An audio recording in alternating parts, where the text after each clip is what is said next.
Okay, so to review, an adaptation is any structure or behavioral trait that improves an organism's success at reproducing and surviving. There's kind of three main areas in which organisms have adaptations. The first one is getting food. The second one is preventing something from eating it, so a predation, and then reproduction is the third one.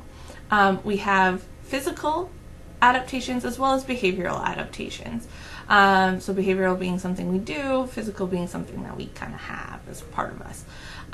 So Jean-Baptiste Lamarck, he was the first one to really talk about evolution, and he kind of had this strange theory where if we changed over our lifetime, that change would then be passed on to our children, which is something that we know isn't necessarily how it works.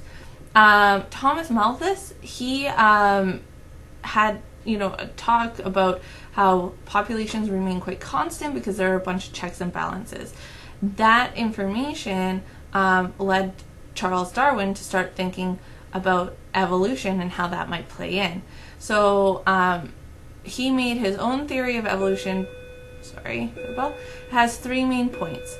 The first one is that organisms usually produce more offspring than can potentially survive. The second one is that there's genetic variation between all individuals in a population.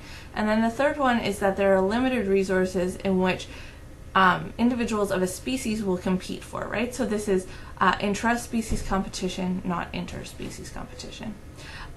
So Darwin said that all of this kind of works all together in order to, and that supported his theory of what's called survival of the fittest. And remember, when we talk about biological fitness, we're talking about your ability to reproduce by how many offspring you have, and it has nothing to do with how fast you are or how strong you are or how intelligent you are.